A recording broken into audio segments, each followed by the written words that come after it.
Halo teman-teman, selamat datang di videonya Diera Natania. Jadi video kali ini jujur agak berat ya gue uploadnya karena menandakan kalau gardening tahun 2021 itu sudah berakhir karena sekarang kita lagi masuk ke musim winter di Jepang. Seperti yang kalian tahu, gue tinggal di Hokkaido dan kalau winter itu saljunya nggak main-main, banyak banget dan dingin banget, bisa sampai minus 30, jadi nggak mungkin bisa gardening kecuali di dalam ruangan. Jadi di video kali ini gue pengen review gardening gue di tahun 2021 ini, plus gue pengen sharing juga keberhasilan dan kegagalan gue di tahun ini. Jadi gardening gue dimulai di bulan Mei untuk di lahan ini ya. Sebenarnya gue udah mulai lebih awal, cuma di lahan lain ceritanya agak panjang, jadi kita skip aja. Nah untuk di lahan ini luasnya 50 meter persegi, dan karena tanahnya udah gembur banget, jadi gue nggak perlu aduk-aduk lagi. Gue tinggal campur aja dengan pupuk organik. Gue pakai pupuk organik NPK dan kalsium yang gue campur ke semua lahannya. Lalu gue bikin bedengan sesuai dengan layout yang udah gue siapin di hari sebelumnya. Totalnya ada 10 bedengan, ada beberapa yang harus pakai plastik mulsa dan ada beberapa yang nggak perlu. Gue lakuin ini semua sendirian, jadi kalau misalnya kalian mau gardening, terus kalian perempuan dan takut nggak bisa, nggak usah takut karena gue juga bisa sendirian 50 meter persegi. Kalian juga pasti bisa. Ini kelihatannya cerah banget, tapi sebenarnya ini adem banget guys. Waktu itu suhunya masih sekitar 15 derajat, jadi pas banget untuk kerja-kerja kayak gini, nggak terlalu panas, nggak terlalu dingin. Dan hasil akhir bedengannya seperti ini.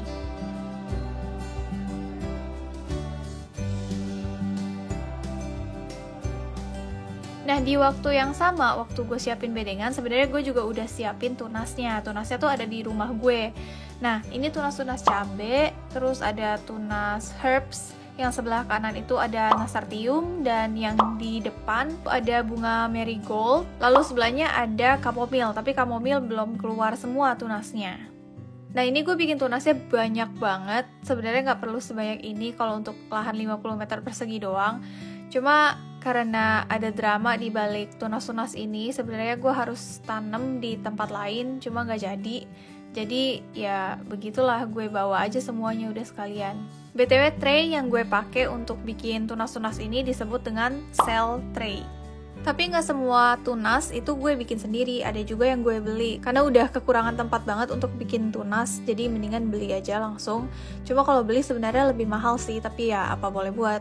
Gue belinya di toko tunas, dan toko tunas ini bener-bener kayak jual segala jenis tunas. Dan yang gue beli itu ada kayak tomat, terus mini paprika, terus cabai Korea. Lalu gue juga beli tunas bawang bombay, dan karena satu ikat gitu dijualnya, satu ikat itu ada 50 tunas. Gue rasa itu tuh kebanyakan banget, dan gue rada bingung waktu itu bisa nggak nih nanam sebanyak ini.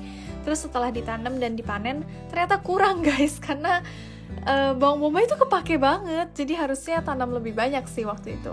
Tapi nggak semuanya itu dalam bentuk tunas gue tanamnya, ada juga yang bibit langsung gue tanam di lahannya. Kayak misalnya daun bawang dan turnip, ini turnip Jepang. Kalau misalnya kelihatan itu di bagian belakang kan ada kayak pot-pot kecil kan. Nah itu adalah tunas-tunas yang tadi kita lihat ada di cell tray yang udah lumayan besar, itu diganti ke pot-pot kecil kayak gitu. Itu tunas-tunas kalau nggak salah kacang deh.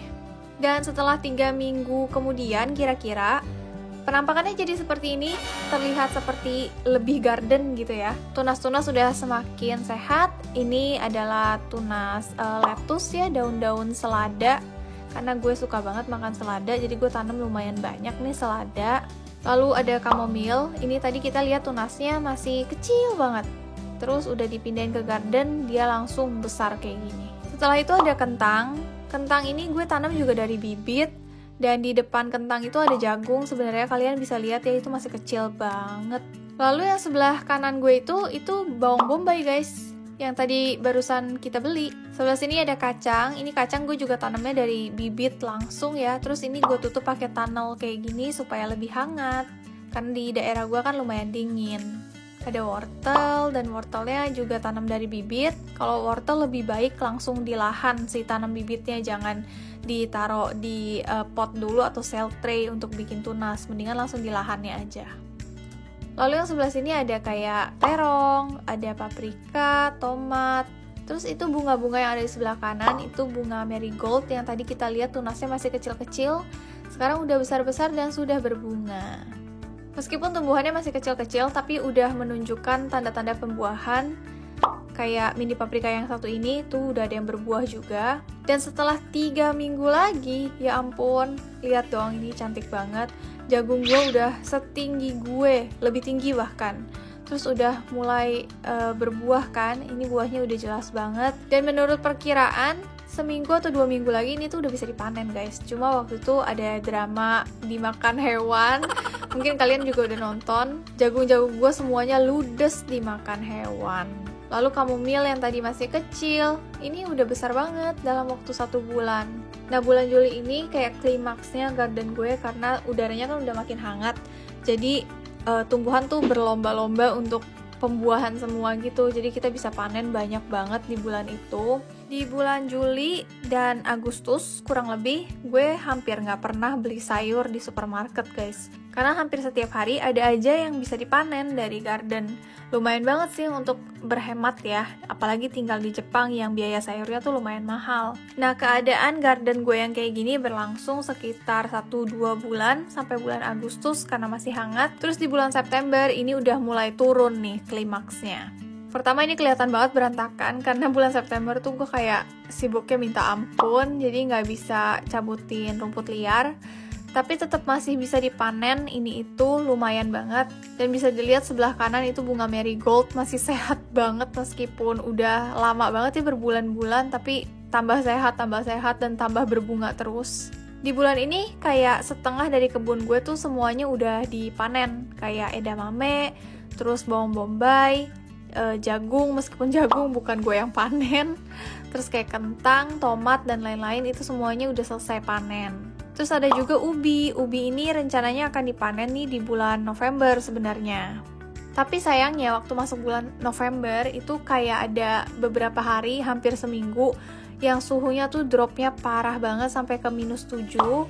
Jadi garden gue udah lenyap. Jadi gersang kayak gini, mati semua. Yang awalnya gue pengen panen cabe, pengen panen ubi, itu gagal semua karena semuanya tuh benar-benar mati total. Gue tuh awalnya pengen bikin video yang intinya kasih tahu kalian bagaimana cara menanam ubi dari ubi supermarket gitu.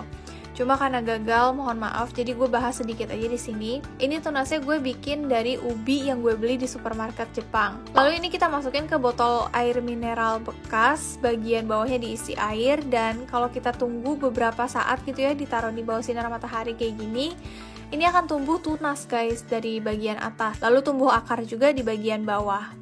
Nah, ini kalau misalnya tunasnya udah lumayan besar, bisa kita langsung tanam di lahan. Cuma kalau di sini gue tanamnya di pot dulu nih supaya tunasnya tambah banyak dulu sebelum gue tanam ke bedengan. Lalu nanti kalau udah dipindahin ke bedengan, tinggal didiemin aja beberapa bulan, udah bisa langsung dipanen. Dan sebenarnya waktu tanaman ubi ini mati dan gue beresin, ini tuh ubinya tuh udah develop guys di bagian bawah. Jadi gue sedih banget sih waktu itu. Kalau misalnya ini masih bisa bertahan beberapa minggu lagi aja, pasti gue bisa panen tuh waktu itu. Tapi meskipun ada beberapa tanaman yang gagal, gue tetap seneng banget karena banyak tumbuhan yang berhasil, yang bisa sampai gue panen gitu. Dan ada beberapa juga yang pertama kali banget gue panen, kayak kacang kedelai. Ini pertama kalinya seumur hidup gue panen kacang kedelai. Dan gue juga udah mulai expert dalam tanam tomat, yang mini ya, tomat kecil, terus paprika, cabe, dan lain-lain, karena setiap tahun dulu dari zaman gue masih kuliah itu gue tanam tanaman-tanaman ini, dan sekarang gue udah mulai lebih mengerti untuk menanam mereka dengan baik gitu. Khususnya edamame dan wortel juga sih, ini berhasil banget tahun ini. Kadang-kadang ya ada orang yang bilang ke gue, ngapain bikin sayur sendiri, mendingan beli aja lebih murah.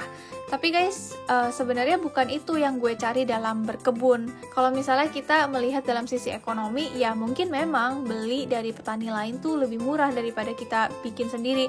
Cuma menurut gue, gardening itu memberikan gue rasa peace atau rasa damai di dalam hati gue.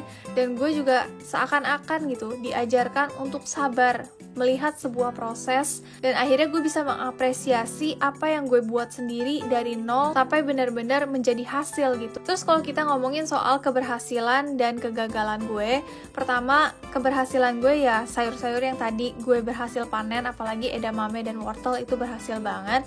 Dan kalau kita bicara soal kegagalan, pertama, sebenarnya ini gue mulai bikin tunasnya agak telat sih. Kalau misalnya gue bikinnya agak lebih dimajuin, ini mungkin ubi dan cabai itu berhasil gue selamatkan. Dan kedua, gue juga gak terlalu prepare sama cuaca dingin di Hokkaido ini. Padahal harusnya gue udah lebih tahu karena udah sekitar 5-6 tahun tinggal di sini. Dan yang terakhir, gue harus lebih aware sama hewan, karena hewan itu pinter dan mereka bisa colong hasil panen kita. Kayak jagung gue itu semuanya lenyap diambil sama hewan. Jadi tahun depan gue harus lebih berhati-hati. Oke guys, jadi itu adalah review garden gue 2021. Gue senang banget tahun ini bisa share banyak hal sama kalian. Dan karena sekarang di Hokkaido udah masuk bulan winter dan udah mulai salju, jadi mau gak mau harus beristirahat dulu nih dari dunia berkebun. Dan tahun depan, guys, serius kalian harus tetap ikutin YouTube channel gue, karena tahun depan gue punya project yang menarik banget soal gardening. Jadi ditunggu aja, tahun depan tuh gak lama guys, 1-2 bulan lagi kita udah masuk tahun depan. Dan tungguin aja, nanti gue akan bikin video-video gardening yang seru banget. Oke, thank you banget udah nemenin sampai akhir dan sampai jumpa di video berikutnya. Bye-bye!